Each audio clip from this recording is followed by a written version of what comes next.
long that nobody wants to take the belt off of you.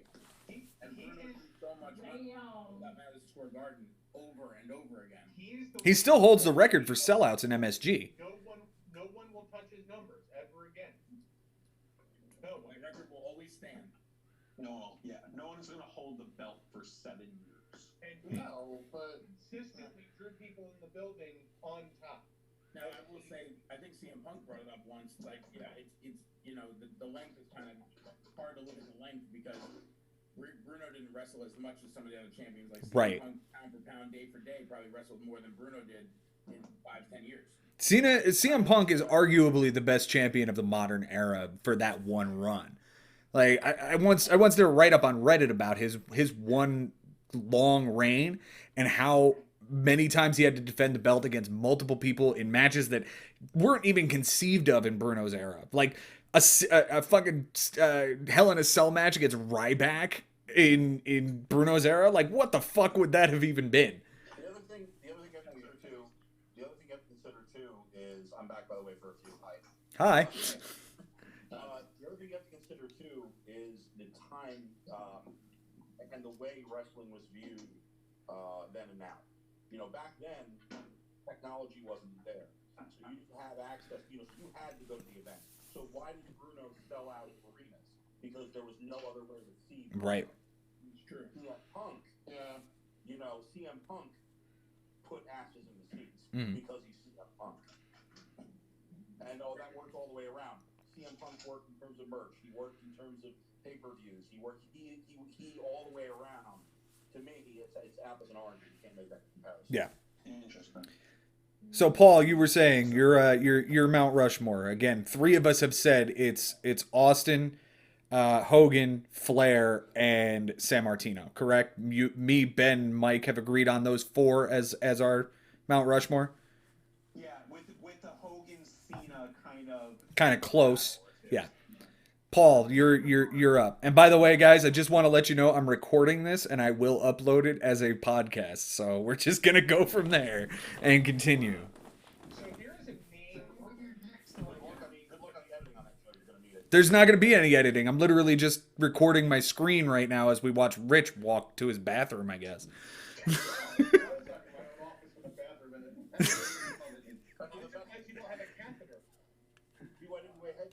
Nice. Make sure I have the big trophy in the background. Oh, there you go. All right, Paul, continue. This is going to be a hot take of a name that I think has to be on a Mount Rushmore because you don't think of him in the traditional terms, and he's not a name that we would like to bring up in this sense, but he did basically everything that needs to be done. You say Triple H, I'm gonna hurt you. No. Who? No, he's not a wrestler. No. Vince McMahon was the greatest heel in the history. I don't hate it. I'm gonna say I don't hate it. I don't hate it because without him there is no wrestling.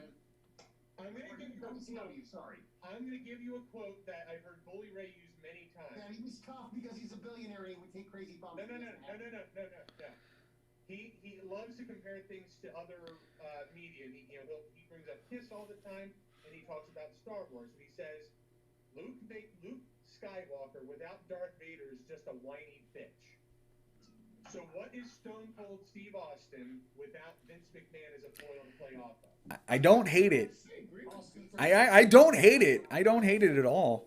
We said it last week that every face is only as good as the heel they fought against. Mm-hmm. Correct. It's the way it is. You can't do it without the other part. We know We have great heels and we're great wrestlers, but a guy who was not a wrestler, who was an owner and a character, shouldn't count. So Jared, let me ask you this question then. Owners and like media people, they don't get listed with the players. Then let me ask you this question then, Jared. 1997, Stone Cold Steve Austin defeats Shawn Michaels as the heel at WrestleMania 14, and it's Shawn Michaels' last match. Did I have that right? 14 was that WrestleMania? 13? 13, whatever. Who is the heel that you then feed to Steve Austin after that? Because he is white hot as a face and he needs somebody to face off against. Who is it? Is it on... Whatever. Who the fuck cares what he's considered, Frank? Like, at the end of the day, he's the face of the goddamn franchise. Who are you putting up against him?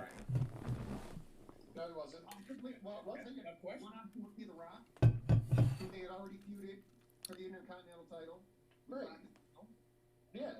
But Rock was made at Survivor Series, what was that, 98? Where No, he wasn't made. He was already starting. They were starting to liken that breakdown two When he shows was- before it. Okay. Was when he I broke think Spark when- Breakout. Yeah, when the nation kind of dismantled for like whatever, like well, basically. my point in this exercise is that if it's not Vince McMahon as the foil for Austin, you're either A, pushing a guy maybe a little bit too early, or B, going back to the well with Undertaker, and that's literally your options. Okay, But wait a minute. Can I say something? Sure. You talk about pushing a guy too early. The guy the year before had one of the best WrestleMania matches of all time with Bret the Hitman Hart. And then Okay. comes in the next year, WrestleMania wins the belt, and you're pushing him too early? No, that's not who I'm talking about. You're talking about Steve Austin. No, I'm talking about who you put up against Austin after he comes out of the Michaels feud. Oh, I thought. Can I just say something? Yeah. Can I have the floor for a moment? I'm sorry. Okay. I'll say that though Austin needed a good heel and Vince provided as a character, not a wrestler, I saw many wrestlers that had the opportunity and just fell flat on their face. Austin took the ball and ran with it. And that's why he puts himself. And again, we're arguing whether or not Vince McMahon belongs on the Mount Rushmore, and we're only putting it in the context of him inside the ring. We're not counting the fact that he bought literally fucking everybody and made this a mainstream fucking medium. Like, Then let's have an entrepreneur Mount Rushmore. That's not what we're well, then it's him and like nobody else, because there's nobody like him. There is one person, Joe, you could go with after Austin would beat Michaels. Who is it? You could go with Triple H. Again, Triple H hadn't even won the belt yet. He doesn't win the belt for another, 2 years at this point? But wasn't he part of the corporation? Easily have turned DX in not till after. Yeah. He has to turn on DX first, then join the corporation, then sit there for a little while, then win the belt. He doesn't win the belt until like 2000. Triple H had never been the guy, so you weren't going to just suddenly put him against Austin. Yeah. You don't need to be the guy for it. Triple H was the underling to Michaels. He doesn't look like a fucking viable heel against him. Hell, he was losing to Owen goddamn Hart before this. It's the first guy they put him against was Dude Love, right? That was basically the first, or Kane. It was one of those two. I feel like Sure. They took the door off the hinges Mhm. and All white, right? One of McMahon's Oh, it was a little after. that's a good. Valentine's Day Massacre. Valentine's, yeah. But at that point, he was already All white with, people. What? What was Paul? We have to on the Mount Rushmore. Who do you take off? So let's see. So the other names I would consider would be San Martino, Hogan, Flair, and so Austin. Austin goes. No, I. So you have exactly the same Mount Rushmore that myself, Mike, and Ben have agreed on, and you're taking off one person to put McMahon on. Is Vince hanging out with Cena on the ground floor looking up at the mountain? Probably. That's Vince McMahon should be in this conversation. I don't disagree with you, Ben. This reminds me of back to the left. Look, it's fun. You can have the conversation. I'm just saying, you take down one of those four people. Exactly. Which one of the four are you taking down, Paul? So if it were just about pure Quick question. Are we talking performance about as a stick and as a wrestler, then I wouldn't even consider McMahon. Sure. But there's more to it. It's what he did in the ring and on the stick. And yes, I say in the ring, he still had a match that had he had two matches at WrestleMania that had a lot of interest in it. His match with Shane McMahon was huge at WrestleMania 17. It was a big reason. Paul, I'm sorry, can I just, I'm trying to get a word in like 5 minutes, I can't. Sure. What is the exact context of this Mount Rushmore? Are we talking about wrestlers? Everything. About showmen? It's everything. About the guys who built the business? What exactly are we talking about? We left it open-ended. Yeah. It's whatever you think it is. Because I think this Mount Rushmore, I think we have to be realistic here. The category, if you focus on a singular category here, it completely changes the four people. Sure. Well, that's what I was saying, but I went with the biggest draw. Like in my mind, who were the four biggest draws of wrestling history? And that's And that's why I still say you can't ignore Vince McMahon, because for 3 years he drew people in the building to see him get his ass kicked and get his ass handed to him physically and verbally by Steve Austin. Well, That I run was agree with you, but who do you take down? yes. Which one of the four people that we talked about are you taking off of Mount Rushmore to put fucking McMahon on?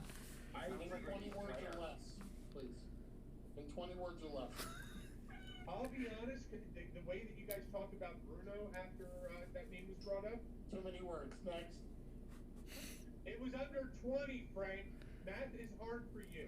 Not anymore. Not anymore. It was officially So San Martino is off the list, is what you're saying. Or Flair. Oh, No, I gotta keep Flair on. Oh, God. All right, moving on. Frank, let's hear your Mount Rushmore, Frank. Wait, I think George was still talking. Can we get back to what George was saying? Sure. what's your Mount Rushmore then? Yeah. You're asking me? Yes. Yes. Oh, you were trying to I'm trying to figure that out. I'm trying to figure that out. That's why I was asking the question. Okay. Because it's to me, this is a very multifaceted. Like I don't think you can narrow it down to four guys because But that's the reason that it's a Mount Rushmore. the thing I've said about pro wrestling, as long as we've all wrestled, is that to be a quote unquote wrestler, you know, you have to be an athlete, you have to be an actor, you have to be a comedian, you have to have improv, you have to be a showman, you have to have a lot of different characteristics to be able to be a wrestler. So it's very difficult to encapsulate into just four guys, the guys who made professional wrestling, because there's so many variables. So Another topic. I have another topic on board. It's not a bad topic. no. It's a good. No, I think it's a great topic. I think it's a great topic. I just think it's an incredibly difficult speaking piece. Like just okay, go, because it's so Mhm.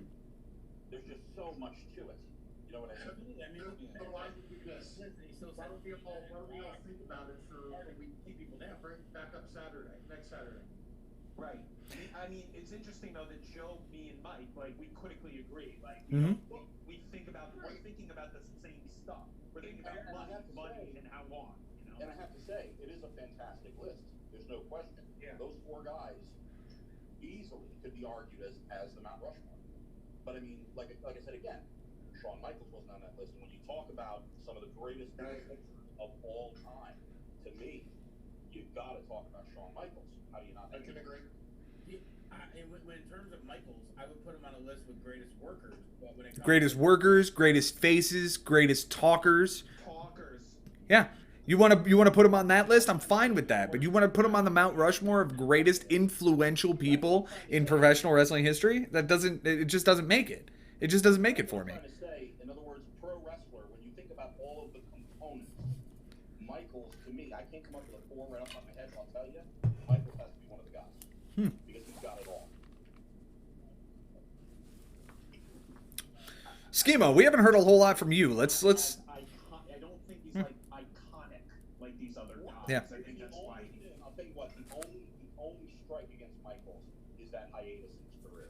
If that hadn't happened, if he hadn't dipped out with the back injury for that period of time, I don't think it could be argued. Back injury. I think, to be honest, George, I don't think it is. It still can be argued. I'll agree with you 100% on that. Is he going in your four, Frank, or did you make one yet?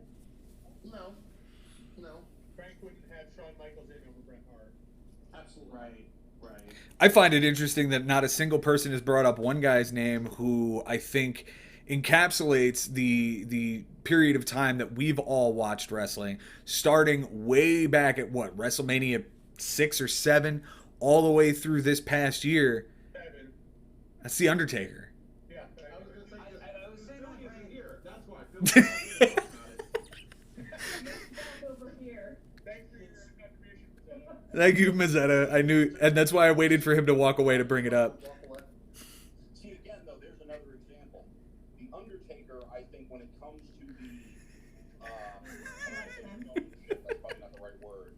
Performer. Sort of the pomp and circumstance. I don't think anybody has the Undertaker. You want to put him on the Mount Rushmore characters? I'm cool with that. One category. The Undertaker is the greatest gimmick of all time. That's a good one. That's a good one. Schemo, you're not saying a whole lot here, man. What are you thinking right now, Mike?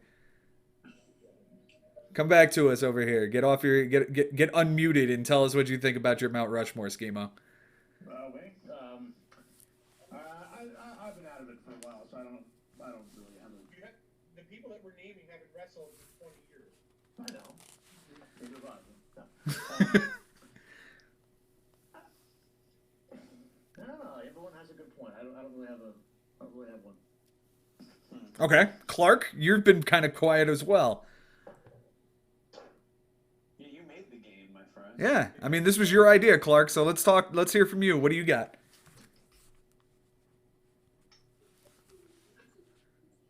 What's happening? And he's muted, so that's fantastic. Yes, he is. Right? Wait, Jared is muted? Go figure, right? It's rare. Who did that? Well, What's if I the have a moment, retard I'll trying say to fuck a something. doorknob? Taker, to me, was, the best gimmick, but I never found him that strong on the mic. I found him good. I didn't ever find him excellent. He was above average. He was above average at best. Hold on, Jared. I see you talking. We don't hear you talking. And Yeah. Not like you're gonna mute.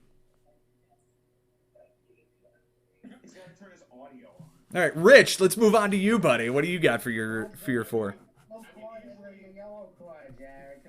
When you come to the greatest four, or at least the four top rush in Mount Rushmore, it's easily the Shocker, Papa Shango, Meat, and Eugene. Okay. Well done. Well done. I'm out.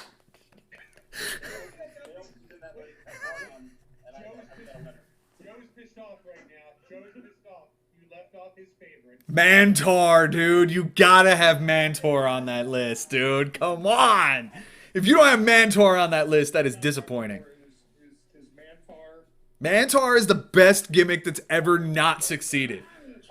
Let's be real. Mantor is the best gimmick that never succeeded. Stalker, Barry Windham, the Goon, and T.L. Hopper. Thank you very much. Bastion Booger, underrated. Underrated Bastion Booger. But a serious my four. Oh, I was really writing down to Shocker, Eugene, Meat, and somebody else. But my era. So I mean, to really take from what I've watched it is basically probably or even heard of it from early '90s to probably early 2000s. So as far as most influential on the Mount would probably be Hogan.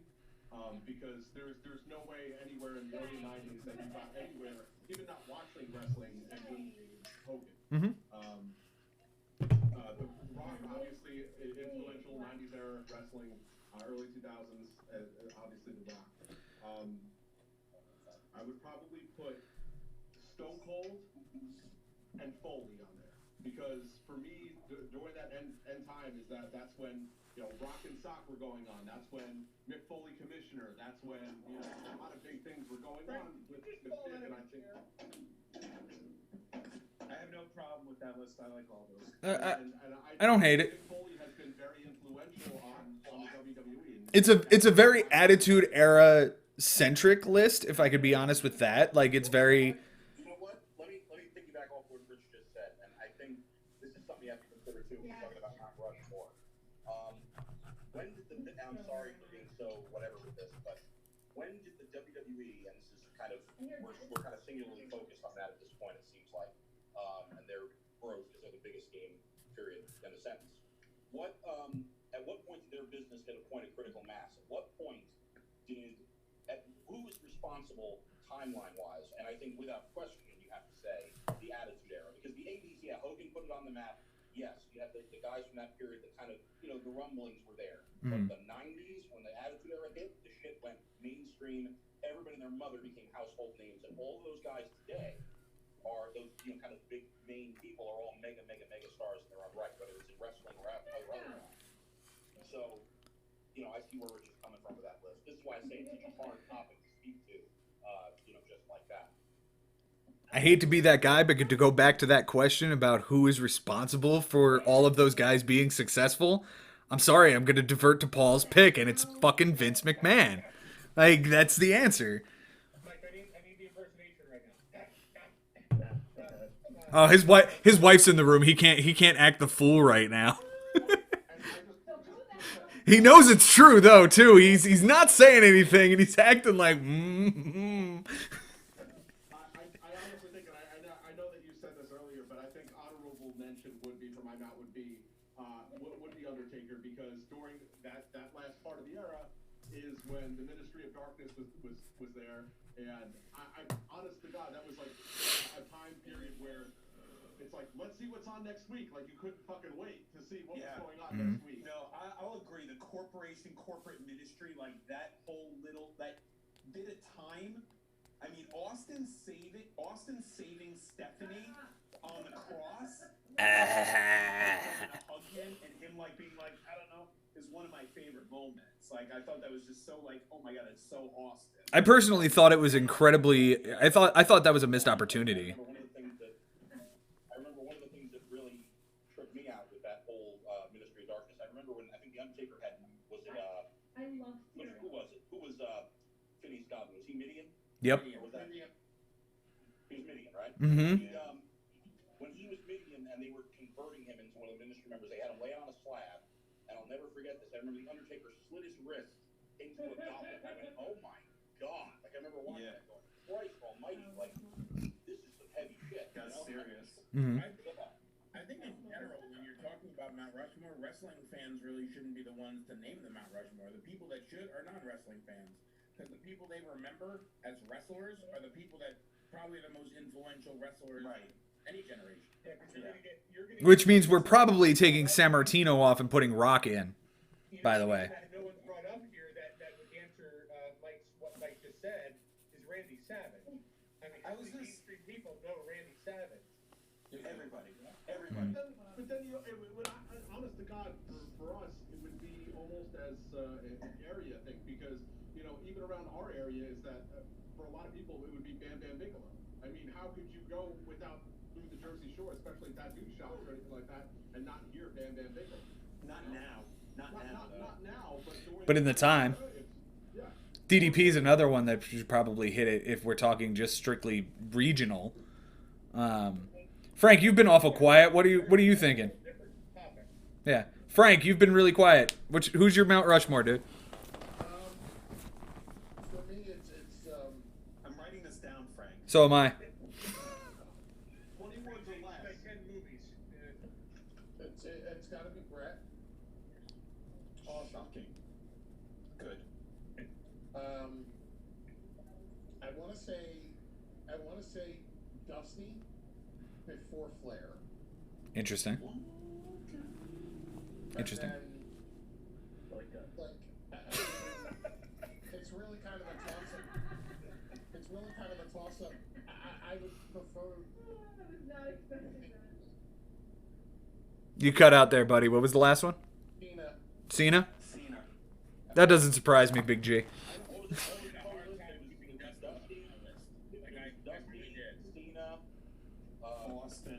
Austin and Brett. Brett. Dusty's interesting because nobody's talked about that with all the flair. Dusty was in my 10 best talkers. Well, Sure. You gotta think about it. Dusty was the guy who was doing the territory before Flair got there. Mm-hmm. Yeah, I was just about to say that. Flair did this thing, like, before Flair got there, it was Dusty. And Dusty Flair was the draw. Flair talked about that in his DVD. He talked about Dusty being the guy that put him on the map. Yeah, there is no Ric Flair without Dusty Rhodes. That's fact. But then we don't blame Flair for that. The face and the heel that has to be together. But hang on a minute. There is no Triple H without Mick Foley. There is no Steve Austin without Bret Hart. There is no John Cena without Kurt Angle or JBL or Big Show. Like, pick one of those guys. Just because somebody made somebody doesn't make them on their better than them. Who would you say made John Cena, Frank? Okay. So my question is, let's for the sake of argument say he's right. Let's just take that as an example, right? So are we saying then that Kurt Angle is better than John Cena because he made him? Are we saying that Foley is better than Triple H because he made him? Are we saying that Bret Hart is better than Austin because he made him? Those are arguments to be made, and you can be on either side of it. But when we're talking about Dusty Rhodes and Ric Flair, I think you have to make that argument of, is Dusty Rhodes better than Ric Flair because he made Ric Flair? No. I think Cena, of all people, you can't even put on that list because a lot of the times Cena and Hogan, in a way, got over because they never lost. Why is it that kids want to go to wrestling shows and root for Cena or Hogan or Roman Reigns? Because they're winners. Because they win. They never want to go and have a bad time. They want to go and see the guy they want to see win. Okay, let me ask you this question: How many Raws ended with Steve Austin drinking beer? Almost every show. Exactly. But because it's Steve Austin, he was drinking beer and giving us these and telling his boss to fuck himself, we don't look at him the same way. So just because he was booked the same way, but his attitude was different, and because the era was different, and because television was different, we give him a pass. Steve Austin, Because I Steve don't Austin think was looked at the same way Dusty was looked at in the feud with Flair. Dusty was looked at as the working man's man. Austin was looked at as the anti-authority. Mm. Mike, you were right in the middle of a point about why you wouldn't give him a pass. What I'm saying is I don't give him a pass because what happened with Austin was not McMahon's doing. It was almost like I have to do this because that's where the business is going. Cena was like, McMahon got Cena. He opened the package and said, "Here, shove it at everybody, whether they like it or not." I think the word you want to use is organic. Yeah. Yes. Absolutely. It's a good word, Paul. And it should be known, both did it well. Like when both were handed the ball, whatever the circumstance was, they did it well, and they worked as hard and did what they were asked to do good enough to carry the business. Absolutely. Nothing again. Look, I never liked Cena for what John Cena did. The right terrible because they made John Cena into a superhero.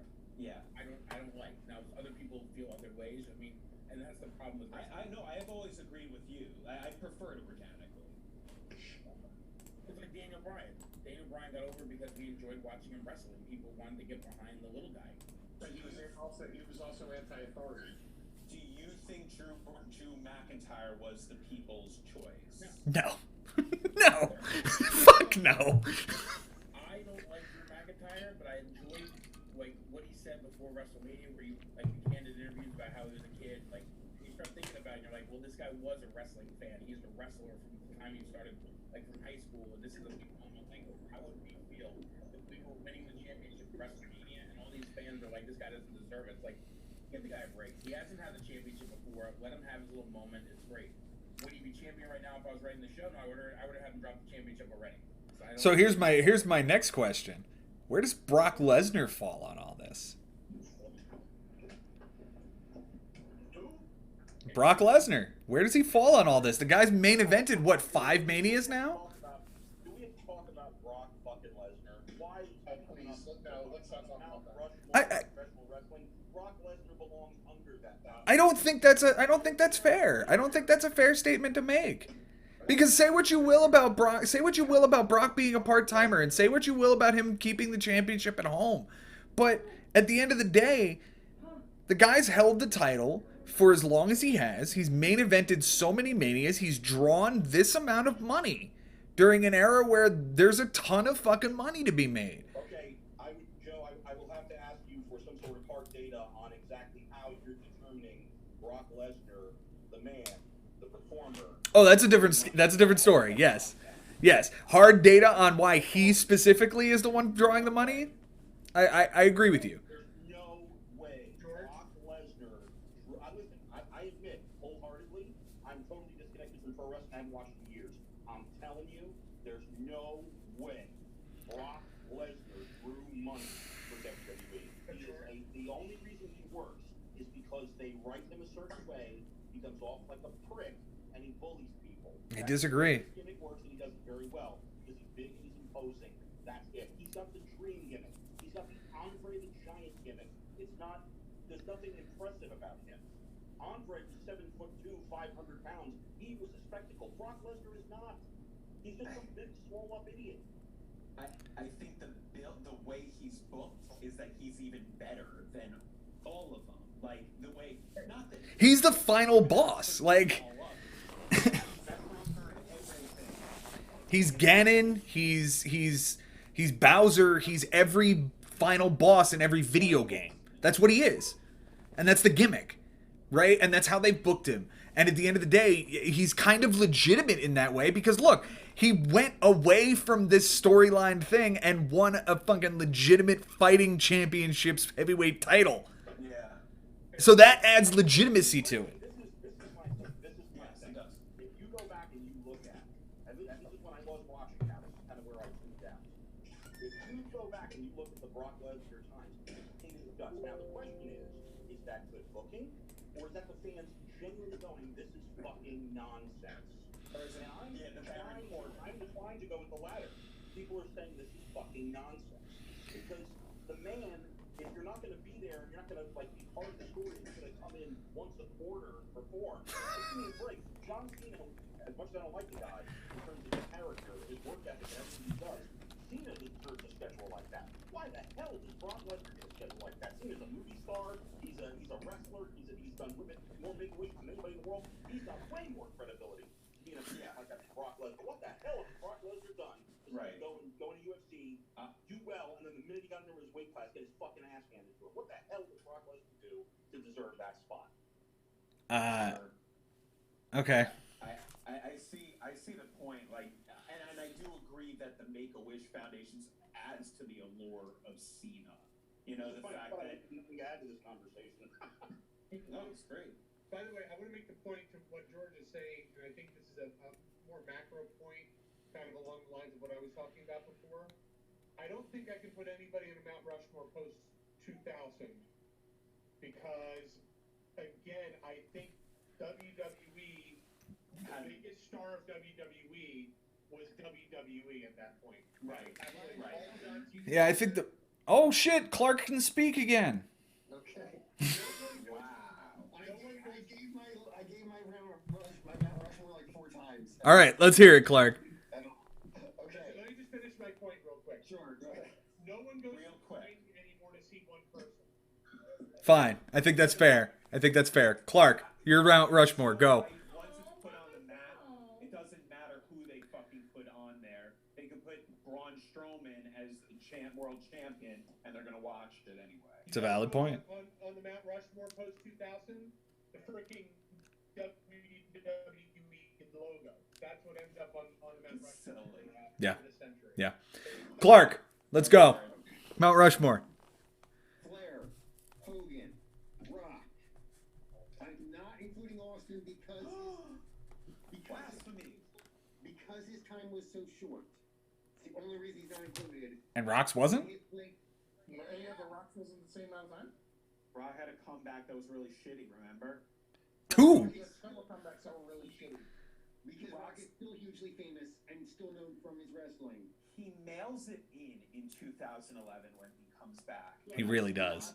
He nailed it in at WrestleMania 20 when he did the 6-man tag team that ran out of the arena. Foley's the one who mailed that match in. Sorry, dude. Foley's the one who mailed that one in. Jared, who was the fourth? I didn't get the fourth in. Okay. That I didn't include Austin. And the fourth is Macho Man. Ooh, I like that one even less. For a long time, in 2 promotions, wide, not only for the Slim Jim thing, but literally, if you have a person on a street do an impression of a pro wrestler, odds are what they are going to do is Macho Man. Okay. Can I ask the panel a question that I think would We have totally didn't even. He was a great wrestler in the ring, and he had great matches too. I think Savage. What's that? What's that? Can we have some Macho Man, please? Oh. Yeah, talking about Mount Rushmore, you gotta talk about Macho Man. Talking about Rush, talking about a lot more Randy Savage.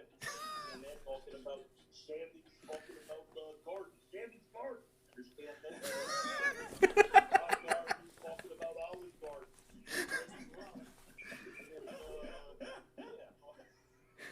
Black olives. $40. All right. I want to throw one name out to the panel that has not been talked about yet, but I have to ask a question of what does it take? What does this guy have to do in order to get onto anybody's Mount Rushmore? Because nobody mentioned him. Thank you, Mike. Chris Jericho. What does it take? What does he have to do then?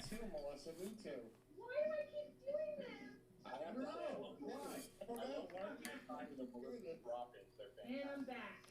Something I goes. think I'm back too. I know why not, but you can certainly make the argument he's on there. First of all, right now, the number one wrestler in the world is Chris Jericho. I think the fact that he's not a household name like these other ones is what's gonna. And I don't know how else he need to put himself as a household name. What I would say about Chris Jericho is the same argument about the president. I am getting way Mount Rushmore and add, lucky here. that's where you would extend Mount Rushmore and add Jericho. Yeah. He's going to be that guy that's going to be around for another 10 years, and you're going to put him up there when it's all said and done. I think I put Jericho in the same context I put Roddy Piper, where he's so underappreciated that when all is said and done, you look back on his career and you're like, wow, this guy did a whole lot. And nobody really appreciates what he did. Piper did movies before anybody else did. Jericho's been a rock star. He's been a... Well, you're going to talk about Roddy Piper. You might as well talk about Jake Roberts. The bad place. Another one that gets. Why does whoa. I don't think you can put Jake Roberts in the same context you can put Roddy Piper. What movie has Jake Roberts ever starred in? No, if we're talking about underrated wrestlers, they would Appreciate talent. I'm not talking about movies, Joe. Well, but if we're tying it all in together, that's what I'm talking about. It's underrated. I'm talking about an underrated. This is where I say about it. It's difficult because when you're talking about stick guys, you've got to talk about Roddy Piper and or Jake Roberts. Agreed. I lean almost towards Jake Roberts because I think Roddy Piper was probably all around better. But Oh, Jake you do Roberts, that. Mother. Oh. Oh my God! Like the promos that man cut, the eyes, the way he could look. I mean, the guy was amazing. I was George, Jake Roberts is still doing it. Yeah. Jake Roberts is still going. Move over, you piece of shit. Piper would still be doing it if he didn't die. What in the fuck is going on in your house, Schemo? She's on a whole different Mount Rushmore.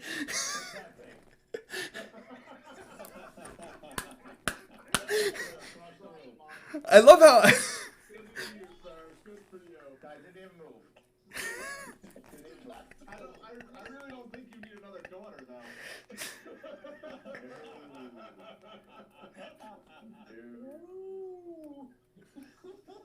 In regards to this conversation, What were we talking about again? you got to look at Where's Bill, huh? how much do people never give him credit for the things he has done. Like Mhm. they say Hogan built WrestleMania. Well, I would say Roddy Piper's abilities on the mic is what built WrestleMania 1 to where it was. Right. I would have given a shit to watch Hogan fight anybody, but Roddy Piper made it memorable. He made you want to watch it. By that same token, I go back to Jericho, and I ask what Jericho has to do to make it onto this Mount Rushmore. First ever Universal Champion. First ever what is that? The undisputed champion. Sorry, undisputed champion. He's made AEW what it is right now. He's made New Japan more relevant. He's sold out arenas as the lead singer of Fozzy. He's got arguably the most popular podcast that wrestling has around the world. Philanthropist, too. What does this guy have to do to make it? And I'm saying this as somebody who would not include him on the Mount Rushmore right now. I would for a shitty company like AEW. He has to retire. A top guy right now, and right now is not a top time for wrestling. Joe, I have to answer. Jericho was where he was. If this was 15 years ago and Jericho was doing all these things, he'd definitely be in there. I think the problem with shut up. It always comes back to this. Never fail. Some things are different. Some things remain the same. I think the problem with Jericho is that look at where most of his career has been. His career has been in WCW and it's been in WWE. Who were the people that were running WWE? Who was the person that was running WCW? Derek Bischoff. Who was the person that's running WWE? McMahon. What do those two have in common as relates to Chris Jericho? Neither of them ever looked at him as the top guy. So as long as they didn't look at him as the top guy, he could never show you why he belonged on the Mount Rushmore. Right, you can't get past the mid card. They can't. This is the first time in AEW that he's been able to show that he's the guy, and he's proving it now. But that's not totally true. I mean, he was brought in to WWE as the guy. He went into a feud with The Rock immediately. Yeah, and what did he do right after that, Frank? It's not like he went from Rock to Hogan to Cena to... His first feud was against the Road Dogg. That was the first feud. Just There you to go. set it straight. He has Rock. And I'm sorry. I enjoy the Road Dogg almost as much as Mike does, but why do we have dick shot from Mike right now? This is pre-blowjob shot from Mike right now. Like, Wait a minute, I have Tetris. Yeah, that's what I'm seeing. Listen. no, you, Subject for a woman to play catch, right, Ben? damn. Wait, you can't still see that. There's someone, I mean, look, I know a lot of people don't like the name, but of this generation, someone I think is totally successful and totally underappreciated, and that's The Miz. Miz always to me is more intriguing because he was a reality star. So Yes. I agree with you. Like that is. Yeah, go ahead, Ben. I'm sorry. I was gonna say like he's probably on that group. I want to transition to 10 best talkers because I that's a whole nother conversation. Then we're talking about acting. Like who are the Miz is a great talker. The problem is the weakest part of every Miz feud is when the matches happen. And it's hard. That's a really good point. I don't find his wrestling to be all that bad. He's just not easy. He is decidedly mediocre. Yes. He is like flat out average in everything. He's safe. You know? He never Let me put it in this context. If Miz was one of us wrestling, he'd be Paul. Hey. They played the old NES wrestling game. Yeah, you want to put that on instead? Was it Starman? No. It was WrestleMania. No, Frank, you can't be Starman. It was the WWE that had Duggan, Hogan Warrior. Oh, you're talking about default? You're talking about default? He was the default guy. That is the Miz. Mm-hmm. He is that guy. Default. He's over the top, one of the best talkers of this generation, but at the end of the day, he's below average when it comes to in-ring ability. I mean, if you want, like, I mean, and when you talk about top 10 talkers, are you talking about now? Are you talking about All time. All time. I think this is probably 5. I don't think I could go 10. I could try. Yeah, I think 5 is fair enough, and I think we can get a nice list out of that. I mean, in my opinion, I mean, if this is the topic we're gonna go with, Let's go to it. Let's jump to it. Go for it. I'm So I'm gonna stand by her. I thought it put my Mount Rushmore. All right, do it, Schema. Okay, ready? Here we go. New Jack, Scott Hall, Jimmy Snuka, Chris Benoit. All right, it's the Vice story. Got it. Nice solid choices. Why doesn't Benoit make your list? Because he imitated him. I just said Benoit. Oh. I do have to ask you, did Owen Hart not make your list because his career fell short? Ooh. Hey, Jared. You know what I'm going to ask you?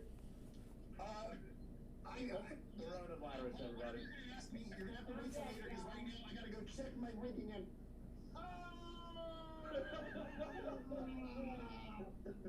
Never gets old. It never does. Flat. And by the way, who won the Royal Rumble that night when Jared did that for the first time? He was not be named. Oh, it was Benoit. That was Mike Benoit won the Rumble.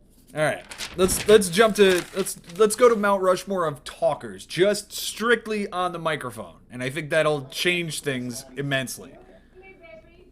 Kill me, baby. And Frank, since you brought this up, I think you should go first here. What do you got? I just want that to. Alicia would be so proud of us. I don't think Mike wants it to finish yet. Oh, In the running for best talker. Mount Rushmore, Los Esquimo. Mount Rushmore is the ride that don't close. That was closed quite often. Last time I went. It's closed right now. Yeah, sure is. No, if I have to pick like my top 5 talkers, I'm definitely gonna start with Macho. Savage. Thank you. Macho Okay. was I don't know what the hell I'm doing. I guess versus I don't know computer. either. Maybe versus computer? Macho's in there. Me personally, Brett's in there. I Ooh. always have Brett as the talker. I disagree. Yeah. Man, Brett said himself he's the terrible.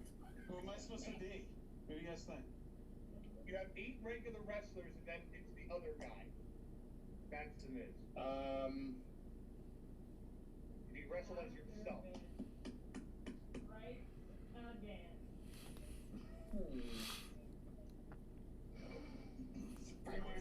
If we need to come back to you, we will. Shut up. I'll come back. All right, Rich, we haven't heard from you in a minute. Top 4 best talkers of all time. Love you too. It's my stuff. Thank you both for adding so much to the commentary. You've been huge. Next one soon. Come on, Rich, what do you got for us? As far as Mike goes, I mean, probably not have prize, but I guess people to always listen to. I mean, the Rock is obviously up there again at mostly '90s era. Yeah.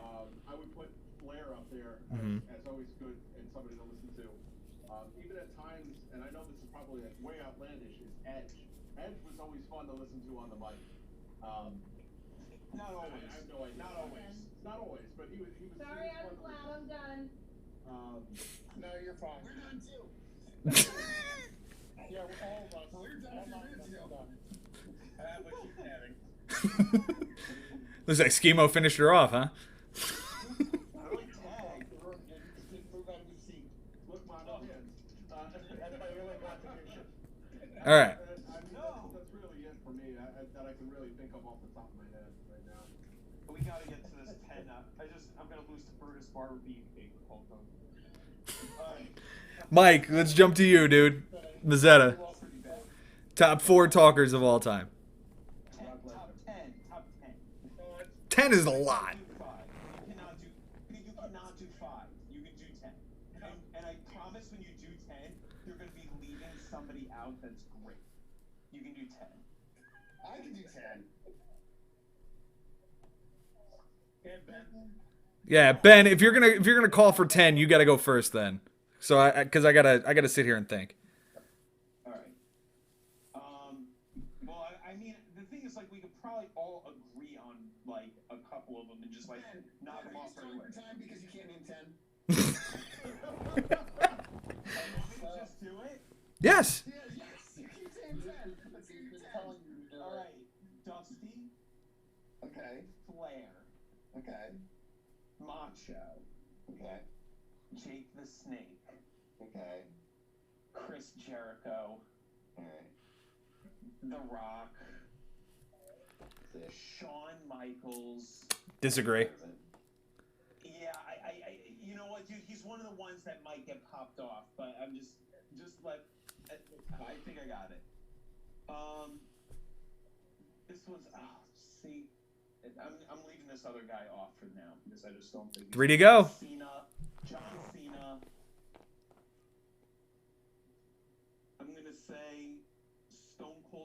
Austin. And the last one I'm gonna say, and it means that CM Punk is not on the list. But no one's gonna think of this guy because of the short run. And I guess that's why I would put CM Punk as the 10 in this guy. But I cannot. If this guy stayed in the company for another 5 years, I think you could slap the title on Enzo Amore. Wow. I'm out. Thank you. Have a good night, boys. I'm done. I think we're just gonna kick Ben. He's not one of these walkers. Okay. Then here's the 10 I came up with. Quickly. Here's the 10 I came up with. In no particular order. Rock, Jake the Snake, Rick Rude, Roddy Piper, Dusty Rhodes, Ric Flair, Chris Jericho, Triple H, CM Punk, and Steve Austin. Triple H is okay. Yeah, 10 now. Oh Jesus. 10 said we have to do 10. Absolutely. 10. I will not climb on board with Triple H on that. Yeah, Because he can talk a lot, doesn't he? No, You don't like his 20-minute promos. Mick Foley was making fun of that 20 years ago. That's a good point. All you have to know. You know what? All right. Thank you, Paul, for giving me a replacement for Triple H. Mick Foley goes on the list. Thank you. Really not make your list? Absolutely not. no. Absolutely not. You know who would have been a great talker if he stayed with the company? Alex Riley. I disagree completely. I love Alex Riley. I thought he was gonna be huge. What, rage? He had one word. Rage. Oh, that was the Raw one. You gotta go back to he was with the Miz and talking, and then he was much better. Disagree. Yeah. Oh, Mr. Kennedy, he was good on the mic. It's a good one. He was It's a good one. It was good. Oh, awesome. I really thought of one. That I You know think what, though? Was Mr. Kennedy good after doing his name? Like, that was always the Yeah. highlight. Yeah, he was all right. His promos with Undertaker was good. Yeah. Paul, what do you got? What do you got as another one you want to drop in here? one name that is akin to you, Joe. At least when I look at your. And that would be Mr. Wyatt. Is he walking bow-legged, Mike? Here's what I'll say about Bray Wyatt. I think Bray Wyatt is an unbelievable talker, but I think he talks nonsense, and I don't think WWE knows how to write for him. It's funny because it never happened. And yet, Randy Savage is on your top 10. He was not. Randy Savage was not on my top 10, sir. Talking about I just mentioned Bray Wyatt. Bray Wyatt. Interesting. And the thing with Wyatt is he writes some of his own material. He's one of the Yeah. Liberty too. A lot of stuff is gibberish. That's my argument. Michaels. My argument with Bray Wyatt is that yes, he has an aura and a presence, but at the end of the day, it's mostly gibberish, and the WWE has done a very poor job of writing for him as far as establishing the character as anything more than just upper mid card fodder. Cannot wait for that. Yeah. I don't think he's there anymore. I know. Joe Jarrett, you fucked up asshole. Can I put Ron Simmons on the list? Even though he only Damn. said one word? Damn. I never found that funny. Really. I mean, one-liners are always great. It was good when it was in context, but when he said it by itself and you expected him to say it, Yeah. Yeah, the whole long pause. I mean, plus, the only thing that gets to me is that whole scene forever and ever ago, the Nation of Domination, with the Rock with the belt and Ron Simmons just talking, and Rock's like, Oh, dude, here. That moment, I love that to this day. And he literally turned around, he's like, "You just begging me to whip your ass." it's one of the greatest moments ever. And the Rock's all like, "Fuck this." He's like, "Oh, Rock." Yeah. He's Rolling his eyes and shit. That was the best one of the greatest. Mm. Oh yeah. Okay, I think I can reevaluate and redo mine now. Okay. 1,000 calories or less. And you know what? Kurt Angle wasn't so bad, but he was just, you could tell he was acting. But You know what, Ben? 2 years ago tells you that he didn't belong. You know something, Ben? Kurt Angle, he's just a sexy Kurt. He'll make your ankle hurt. I'll make your ankle hurt. Yep. I'll make your Thank you. ankle hurt. And he did it well. But like, if you're gonna tell me who's the better talker, Michaels or Kurt Angle, Michaels made me believe it more. I'm raising my hand. Okay. That's not even. Wait a minute. Here's the comparison I would make. Who's the better talker, Kurt Angle or Bret Hart? Angle. Angle was funny. Angle was funny as shit when he was. I mean, there was so many. When he's wearing the hair, he got his head Yeah, but it's shaved, also and then he's. like that's I not know, but he was able to wrestle. Yeah, but you're right. That's just segments. Like little Jack Horner or whatever the fuck he did with the guitar with Austin. It's a segment. Yeah, he was fucking promo. Jimmy Crackmore. Okay, yeah. The Who was the better thespian? I'm still saying Kurt Angle. Oh my god, you just hate Bret Hart with anything he does. So Frank, hang on a second. We're able to name a bunch of Kurt Angle segments that are memorable. Tell me what Bret Hart's best promo was. Bret Hart's. Well, I mean, there was tons of them. Okay, name me one. Name me one. Dissing the Playgirl thing on Michaels, making fun of him. Tony G, the Canada thing. What? The Canada thing when he was doing. Yeah, that. What is Bret Hart's most memorable promo? What is the one moment that you remember him talking on the microphone? Because I'll tell you right now, my favorite Bret Hart promo, El Dandy. I don't even remember that. It's like a couple weeks ago, I saw that for the first time. I know exactly what you're talking about. How dare you question the ability of El Dandy? I mean, listen, Frank. At least Val Venus had I choppa choppa you beat me. Exactly. You can remember these things. Bret Hart doesn't have a memorable promo where you're like, yeah, that was amazing. No, but they were to the point. I mean, you know, and at that point in time, you needed a guy who was going to go straight to the point. Like, listen, he was the guy that was supposed to quote unquote carry your company on his back. Okay. And he did that, what, 5 different times? In arguably one of the worst periods in drawing power. Okay. I'm still waiting for you to give me the promo that puts him on your Mount Rushmore, let alone your top 10. May I please? Please. You can't put Bret Hart anywhere near best talker because if you look at any Bret Hart DVD, there's not a whole disc devoted to great promos from Bret Hart. No. Macho Man had one, Flair had one, Dusty had one. Those are talkers. Rock had one. Rock had one. Those are segments you'll remember forever.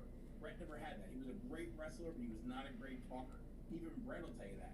It's like saying Hogan was a great wrestler. He'll tell you he sucked. They gave him the leg drop because he can't do anything harder than that. They would have given him a better finishing maneuver if the man could actually wrestle worth a damn. Mm-hmm. Here's my top 10. Please. Just same as everybody else's, but there's some people that I don't know why you would even put them on there. But here's mine: Flair, Dusty, Foley, Piper, Austin, Snake Rock, Jericho, CM Punk, and the Macho Man Randy Savage. That's a pretty solid list. I don't disagree with any single one of them. I love that list. A lot of this. Yeah. Wait, did Jericho didn't make it? Not Jericho. Rock, Jericho, Punk. Yeah. Yeah. Jericho made it. Austin didn't make it. Because if you look at Jericho's like whole world, like WCW, some of the most memorable things he did were talking. And Exactly. And this goes back to my point about Bret Hart. You remember the list of Jericho. You remember the Man of 1,004 Holds. You remember all of the promos he cut in a suit when he was fucking just straightforward and deadpan. You remember all the shit he talked on Stephanie. You remember all of these. The highlight reel. Hmm? Wait.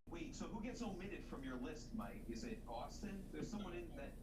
omitted from my list: Hart, Yeah. Nichols, Angle, Hogan. I don't like Hogan as a talker. I think Hogan's promos are pretty much. Jake the Snake doesn't make it. No, Jake. Oh, Jake does. Jake to me could say anything and find a way. CM Punk doesn't make it. Punk did. Wait, Ben, are you not even listening? no, I heard Cena make it. No. You see, Ben, the problem when you obviously not paying attention. remember what you said. I'll say again. Listen: Ric Flair, Dusty Rhodes, Mick Foley, Roddy Piper, Steve Austin, Jake the Snake Roberts, The Rock, Jericho, CM Punk, and the Macho Man Randy Savage. Okay. It's a really strong list. It's a strong list. I love listening to now. Like I know that people don't really like EC3, but I love listening to that dude cut promos in TNA. When he was there, that dude could talk. Can't wait to see what he does in AEW. MJF. Good answer. Awesome. They already have MGF. I don't think they're going to hire EC3. No, he's gonna be different. He's not gonna be the same character there. Did he already have this discussion last week? Dean Ambrose gives a damn good promo. Or in Now he does. He's gotten better. He used to be awful. He gives a Why did shit. he get better? Because no one's Ben, don't you love his walk? He gives a shit. Is what it boils down to. Uncle Ambrose.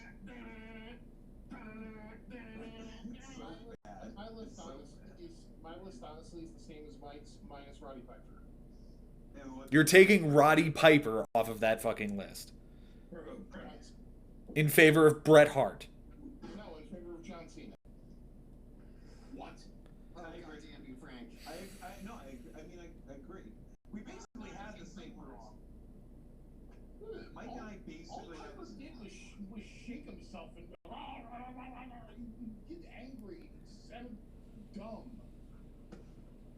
I can't believe you just said that when the Piper's Pit is literally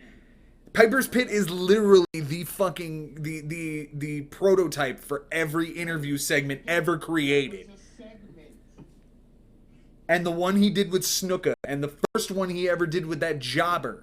The only promo that I remember from Roddy Piper was the most controversial one was when he was half black. He was half black. That wasn't even top 10 his best promos. Frank, you're God versus the Hot Sky.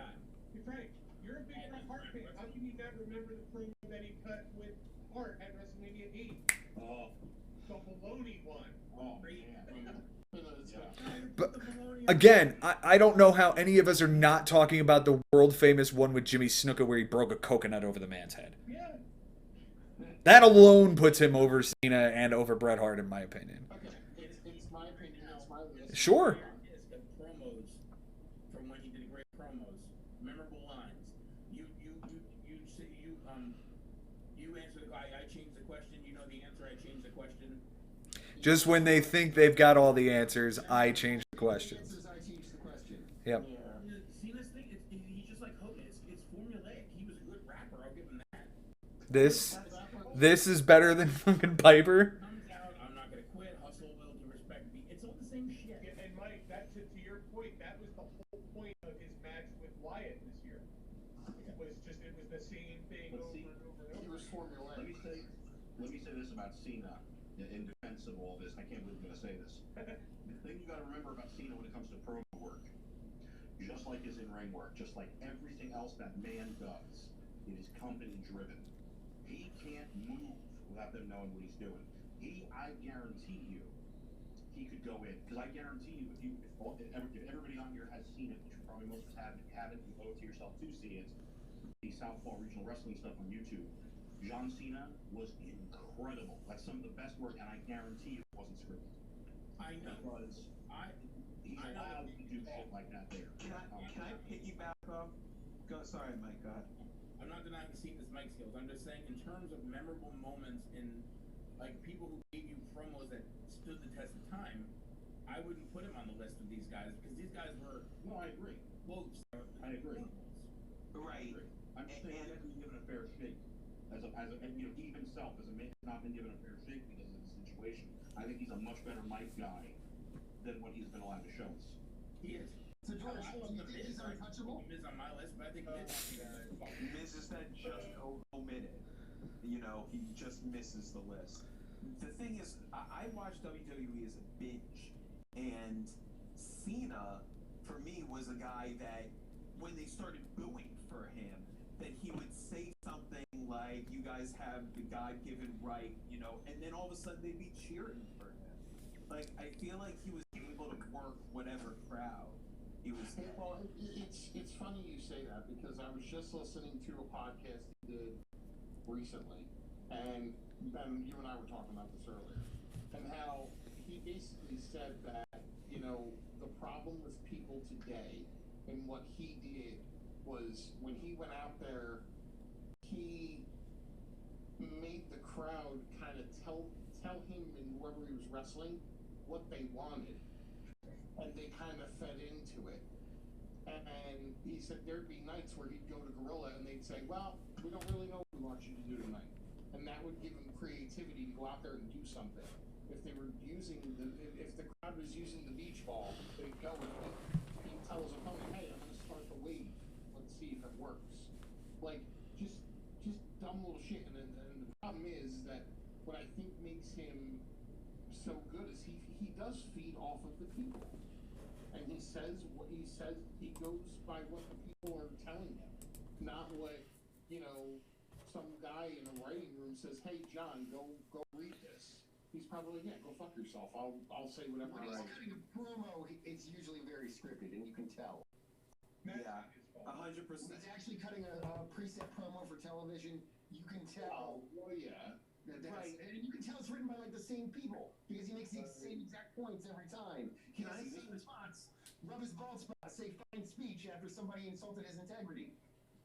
And this is why I say the promo guys, when you're talking about good promos, you're kind of limited to a certain time period, because once you get past and into the current day product, that's what you're seeing. Right. Is That's true. people going out and cutting promos are they're fed with them, and they don't have the ability. So you can't compare anything Cena's done in that regard to Roddy Piper, because Roddy Piper could say whatever the hell he wanted. Okay, but I couldn't be controversial and such. can I? You have the ball now? Yes, if I may, if everyone has a no. We're talking about best talkers, okay? So we're I have a ball. thinking promo, right? Promo. There were storylines also. So one that I remember is when I think, was it Orton kicked Cena's dad in the head. And Cena's like crying to Vince, and he's like, "You don't understand, like this," and he really had to do more than just like your typical like talk to the crowd thing. Like there were actual storylines where he had to act. And then there was the whole thing where he stole Zack Ryder's girlfriend. So that makes sense. And then there was also with AJ Lee, right? There was something with AJ Lee and Daniel Bryan. No, it was Eva. Torres. No, you're thinking of something else too, Ben. You're right. Yeah, I'm thinking. There definitely was an AJ Lee thing. Yeah, it was at the same time they were doing the AJ Styles and what's her face fucking segment where the elevator thing that was the same, and it was stupid. It was stupid. Anyway, There are two names from now that nobody's brought up that I think would have the potential to be on this list. A, more time, and B, with less scripting. And that's KO. KO and Zayn. They're tremendous on the mic. I don't know about Especially considering that there's a language barrier there. They're Canadian. It's not that much of a barrier. they're from Quebec, man. It's French. KO has learned English by watching Raw. Yeah. Quebec is like it's French and English. Everyone in Quebec speaks English too. Not true. I went to Quebec, and that's not true. They're lying. The French do that too. In France, they act like they don't speak English. They all fucking speak English. I went to Quebec City to a bar. Not everyone speaks English. They were drunk. All right, I'm going to bed. Peace out, guys. Have a good one. I'll see you next Saturday, right? Yes. All right. Always. Have a good one.